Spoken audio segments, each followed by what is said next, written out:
Já voltamos com o nosso De Tudo Um Pouco, que vai ao ar sempre de segunda a sexta, de 10 ao meio-dia.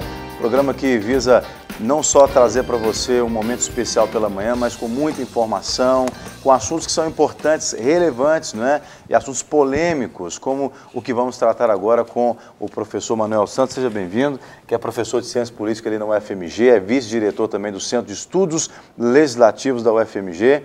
E a gente trouxe o senhor aqui para o senhor ajudar a gente, apresentadores aqui do programa, e também os nossos telespectadores, a entender, né, por que é que no Brasil coisas do tipo que está sendo noticiado ali na Folha de São Paulo, por exemplo, que é a eleição desses dois líderes, né, do Congresso Nacional, o Henrique e o Renan, que são pessoas que teoricamente não teriam a qualificação para estar ali, mediante a tudo que já foi dito e investigado sobre eles, e até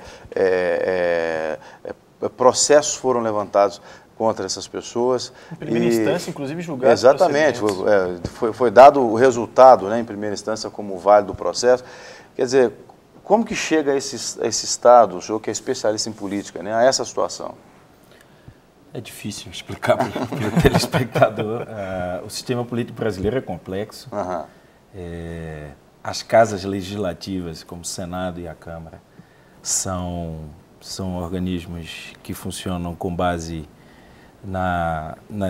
nos interesses dos partidos políticos, e isso acaba superando ou, digamos, deixando em segundo plano o verdadeiro interesse do eleitor, infelizmente. Quer dizer, eu acho que eu, tanto quanto vocês, fica sem entender fico sem entender, mas eu tenho algumas reflexões que eu acho que podem ajudar a gente a pensar nisso. Por exemplo, na eleição passada nós já nos submetemos a uma nova legislação, que é a legislação da ficha limpa. Sim.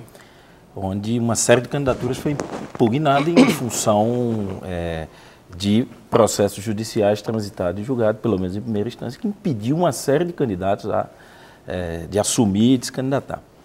Eu não posso entender que um candidato que tenha passado por um processo judicial, ou que esteja sendo acusado, ou que, no caso do presidente do Senado, já tem, inclusive, renunciado em função das acusações que ficaram amplamente estimuladas. Da cassação. E o outro foi condenado, inclusive, em primeira instância, né? Pois é. E volta e assume um dos postos, os dois postos, né, mais importantes do Poder Legislativo, a presidência da Câmara e do Senado, respectivamente, que é um dos três poderes, obviamente, que a condução do país vai depender dessas pessoas. Claro. Então, eu acredito que a gente precisa repensar isso. Professor, até baseado no que o senhor está falando, os dois aliados da base do governo, tanto o Renan quanto o Henrique, e há quem diga também, inclusive, que isso tudo é uma manobra do próprio PT, porque não querem a cassação de dois deputados, aliados ali do PT, o próprio Genuíno, esse negócio do mensalão e tal, e o ministro Joaquim Barbosa está muito veemente nas suas decisões e diz que não volta atrás. É claro, o PT entrando na presidência dessas duas casas, seria, isso está dizendo inclusive na capa da própria Folha, seria um tiro no pé da própria presidenta Dilma Rousseff. Então o PMDB, partido do vice-presidente Michel Temer, é o escolhido a bola da vez por ser a base do governo, apesar que o Henrique vem com um discurso dizendo que vai colocar leis que vão contra até o governo. O que o senhor pensa dessa situação? Olha, uma coisa é a eleição para as casas legislativas, né, que passa pelo entendimento entre os líderes e as bancadas, né? Inclusive o PMDB demonstrou que não está coeso. Ele teve uma candidatura da deputada Rose, né? Dividida, na minha opinião, dentro da bancada do PMDB, 40 e poucos, não me lembro exatamente quantos agora, votos, não é pouco, quer dizer, mostra uma dissidência, mostra que o PMDB tem essa característica de ser um partido que não marcha unido quase nunca, né? E eu tenho a impressão assim, que o acordo em torno do nome do presidente da Câmara, Eduardo Henrique Alves, acaba aqui. Daqui para frente, a presidente Dilma vai, na minha opinião, vai continuar tendo problemas na base do governo. Ela já teve, nos primeiros 2 anos, sofreu derrotas importantes, como o Código Florestal e outras. Não conseguiu aprovar a sua agenda como deveria, uma série de coisas está pendente, por exemplo, o Fundo de Participação dos Estados, Sim. uma série de outras questões continua pendente e ela vai continuar Quer com dizer, esse problema. Agora, deixa eu só comentar, desculpa interromper, mas deixa eu só tentar interpretar.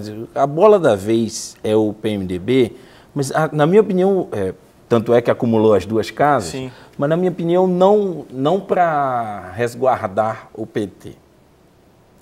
Na minha opinião, a bola da vez é o PMDB, porque o PSB do governador Eduardo Campos tem crescido. Cresceu muito. Não é? E isso representa uma ameaça hoje na base do governo. Tanto que o PSB do governador Eduardo Campos lançou um candidato que foi bem votado e foi um candidato que reuniu um conjunto importante de votos, foi o Júlio Delgado, né?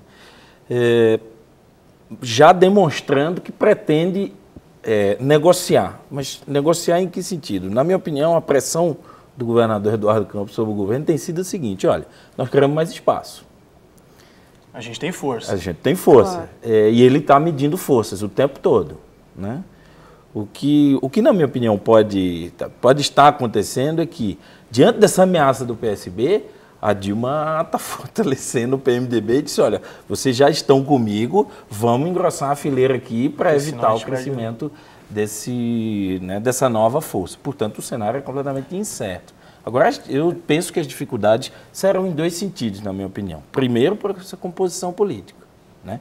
Segundo, porque o Legislativo, infelizmente, está na contramão, quer dizer, com essas eleições, ele demonstra estar na contramão de uma tendência. Você vê, nós tivemos todos os motivos para comemorar o ano passado. O STF fez um julgamento brilhante, puniu culpados, fará cumprir as sentenças, deu uma demonstração de republicanismo, quer dizer, a coisa foi levada a sério. Infelizmente, o Legislativo vai no sentido contrário. Nós vamos falar sobre isso, eu só queria abrir um parênteses para o pessoal que está em casa, professor, nos ouvindo. Muitas vezes, nós somos um canal cristão evangélico e muitas vezes a comunidade cristã, até certa época, pensava de uma forma muito alheia às questões políticas da nação, o que tem mudado bastante nesses últimos tempos, principalmente porque se nós não... eu fiz questão de dizer que somos um canal cristão evangélico porque nós pleiteamos direitos, inclusive da família, né? E para nós que somos servos de Deus, nós precisamos realmente lutar pela verdade e tentar implementar a justiça de todas as formas.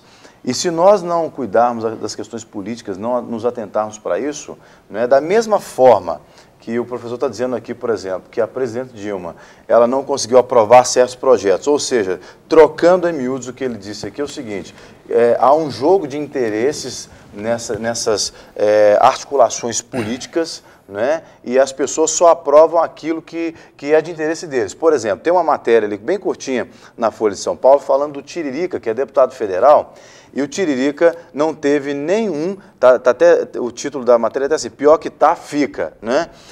Ali bem próximo ao dedo do Maurício ali.